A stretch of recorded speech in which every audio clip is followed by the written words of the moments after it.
এবার থেকে না হবে হাতে ব্যথা, না করবে কোমরে ব্যথা। বাড়িতে থাকা এরকম প্লাস্টিকের বোতল এবং পুরনো গেঞ্জি দিয়ে এত সুন্দর একটা অর্গানাইজার বানিয়ে দেখাবো, যা দেখার পর তোমরা সকলেই চমকে উঠবে। তো সময় নষ্ট না করে চলো ভিডিওটা শুরু করা যাক। একটা কাটার নিয়ে চলে এসেছি। এই কাটারের সাহায্যে বোতলের ওপরের অংশটা কেটে নেবো। দেখো, বোতলের ওপরের অংশটা আমি কেটে নিয়েছি।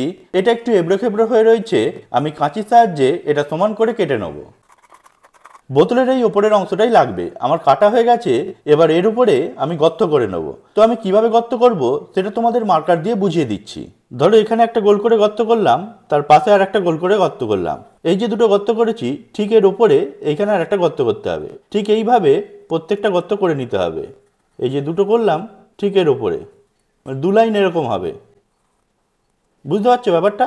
তো এইভাবে আমাকে গর্ত করে নিতে হবে। তো কোনো একটা লোহার জিনিস আমি গরম করে এই গর্তগুলো করে নিই। আমি একটা স্ক্রুড্রাইভার গরম করে নিয়েছি। এবার এই দাগগুলোর ওপরে গর্ত করে দেবো। তো এরমভাবে আমি প্রত্যেকটা গর্ত করে নিই, তারপর তোমাদের দেখাচ্ছি। দেখো, আমি গর্ত করে নিয়ে চলে এসেছি। এবার লাগবে আমার এরকম একটা গেঞ্জি। তো চলো গেঞ্জিটা দিয়ে আমি কি করব সেটাই তোমাদের দেখাই। এবার এই গেঞ্জিটার নিচের অংশ থেকে আমি 1 আঙ্গুল গ্যাপ দিয়ে দিয়ে কাটতে থাকবো। মানে লম্বা লম্বা করে একটা পট্টি কেটে নেবো। এরকম সরু সরু করে আমি পুরো গেঞ্জিটাকে কেটে নেবো। তো আমি পুরো গেঞ্জিটা কেটে নিই, তারপরে ফিরে আসছি। দেখো, গেঞ্জিটা এরকম করে পিস পিস করে কেটে নিয়েছি। আমার কাছে অনেকগুলো পিস হয়েছে। এবার করতে হবে কি, এই যে সেলাই আছে, এই সেলাই বরাবর আমাকে কেটে দিতে হবে। তো আমি এখানটা কেটে নিলাম। ঠিক এর পেছন দিকটা, এই দিকটাও একটা সেলাই আছে। এই যে এই সেলাইটাও কেটে নিতে হবে। দেখো, এটা দুটো ফিতে হয়ে গেল। এবার আমাদের কি করতে হবে দেখে নাও। এই যে ফিতেটা রয়েছে, এইটা এরকম করে টানলে, এই দেখো এরকম করে টানলাম, একটা সরু দড়ির মতো হয়ে গেল। এগুলোকে টানলে সরু দড়ির মতো হয়ে যায়। ঠিক এইটাকেও টানবো, আর এটাও সরু দড়ির মতো হয়ে যাবে। দেখো, তো এরমভাবে আমার প্রত্যেকটা তৈরি করে নিতে হবে। তো প্রত্যেকটা আমি কেটে এরকম সরু সরু করে দড়ির মতো করে নিই। তো দেখো, দড়িগুলো আমি রেডি করে নিয়েছি। এবার নিয়ে চলে এসেছি এই বোতলের ঢাকনাটা। এবার এই ফুটো দিয়ে এই দড়িগুলো গলাবো আর দিয়ে বেঁধে দেবো। তো চলো কিভাবে বাঁধছি সেটাই তোমাদের দেখাই। তো একটা দড়ি নিয়ে নিয়েছি। এবার এই দড়িটাকে এই প্লাস্টিকের ফুটোর মধ্যে গলিয়ে দেবো। তো সমান করে গলিয়ে দিলাম। এবার একটা গিঁট বেঁধে দেবো এখানে। তো এটা ঠিক এরকম হলো। এরকম করে প্রত্যেকটা ফুটোর মধ্যে একটা করে গলাবো আর গিঁট বেঁধে দেবো। তো আমি এগুলোকে গলিয়ে নিই, তারপর তোমাদের দেখাচ্ছি। তো আমার নিচের লাইনটা কমপ্লিট। এবার আমার বাকি রইল ওপরের লাইনটা। এই ওপরের লাইনটাকে কমপ্লিট করার জন্য আমাকে নিয়ে নিতে হবে এরকম একটা সুতো, আর এটাকে গলিয়ে ঠিক একইভাবে বেঁধে দিতে হবে। তো দেখো আমি কিভাবে করছি। এই সুতোটাকে গলিয়ে এবার এটাকে টেনে নিতে হবে। এর দু প্রান্তটা সমান করে নিয়ে এটাকে একটা গিঁট দিয়ে দিতে হবে।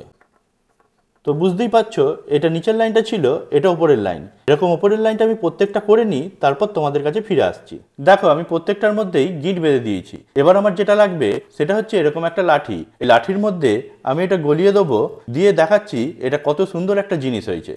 দেখো, এই লাঠিটা কিন্তু লুজ। তো এটাকে টাইট করার জন্য আমি নিয়ে নেবো একটা কাপড়, আর সেই কাপড়টা এর মধ্যে জড়িয়ে দেবো, তারপর এটাকে টাইট করে আটকে দেবো। তো আমি কাপড়টা কিরমভাবে জড়াচ্ছি সেটাই তোমরা দেখো। তো কাপড়টাকে এইভাবে আমি ভালো করে পেঁচিয়ে দেবো। তোমার জড়ানো হয়ে গেছে। এবার সেলোটেপ দিয়ে এটা ভালো করে মুড়ে দেবো। এবার এই লাঠিটাকে এর মধ্যে ঢুকিয়ে দেবো, কিন্তু আমি এই দিক দিয়ে ঢোকাবো না, আমি ঠিক এর পেছন দিক দিয়ে ঢোকাবো। তো দেখো এটা কিভাবে শক্ত হয়ে আটকে যায়। তো দেখেছো এটা কত সুন্দর তৈরি হয়েছে। এবার এটা দিয়ে আমি ঘরের মেঝে পরিষ্কার করে তোমাদের দেখাচ্ছি যে এটা কত সুন্দরভাবে ময়লা তুলে ফেলে। দেখো এটা কি সুন্দর পরিষ্কার করা যাচ্ছে।